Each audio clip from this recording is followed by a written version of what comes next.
बा मुखिया जी के न बनी मुखिया जी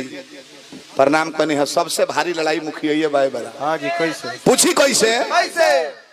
विधायक की लड़ाई लड़ाई हो कोनो ना ही वो वोट मांगे जोइबो तो विधायक बन जाला मुखिया जी लहर पर के कर लहर बता लालू यादव के दे दो के कर भात तेजस्वी के दे दो के कर नीतीश के दे दो ना ही वोट मांगला पर विधायक बन जोइबो ऊपर वाला लहर से सांसदीय लहरे हो बाकी मुखिया ही हम जानत 5 वर्ष रहुआ खूब विकास कर ली अब पंचायत में वोट मांगे कबा वोट मांगे जब काका प्रणाम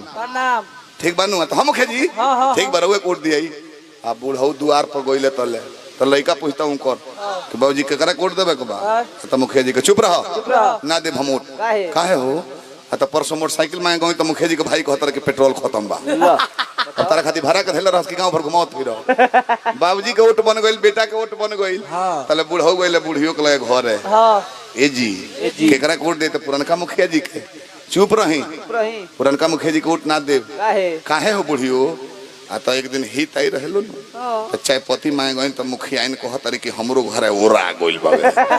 बताओ ना देहा देही मुखिया जी वोट बनावे के पड़ेला अब बनाइयो लेहनी वोट तले को दूसर नया प्रत्याशी अरब से लौटल बड़े वो खड़ा भइले तो जाके यूपी से 2 बोरा फ्रूटी ले 2 क्विंटल मुर्गा कटवा दले पियकल माल मार के आ नौसे में जिंदाबाद जिंदाबाद जिंदाबाद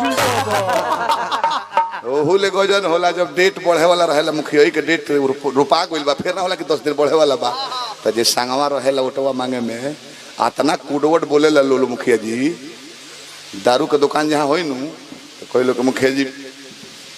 दौड़किया कोइला से देही टाटा वहां कबू जाम के बेग हिचले मनी हसन 2000 वाला मीट के दुकान सामने पड़ी तो ही ना कहले कि मुखिया जी मीट खाई जाओ मुखिया जी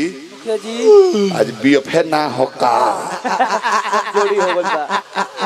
जन्नी उल चाहेला कि 10-15 दिन मुखिया के इलेक्शन के डेट बढ़ जाओ आगा में है कि चावल जाओ माल पूरा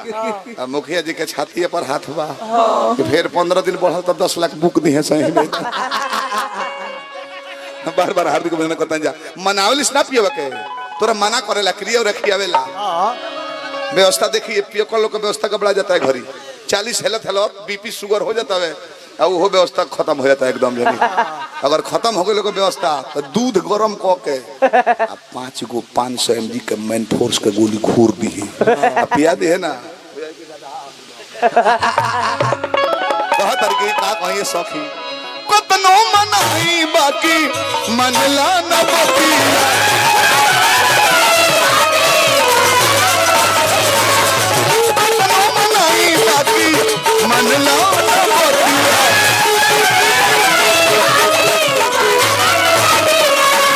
अपने नियर रखले बाटे 5 गो संहति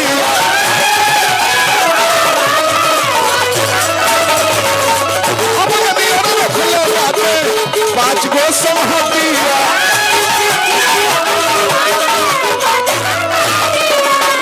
जले ना पिए रही 10 रुपया मंगबू सखी ना दी आज जब शुरू कर दी पिए के 2-3 पैक ले ली होएगा बिले गल ले दौड़ के ले आओ पियला में सगरे पैसा चिकन में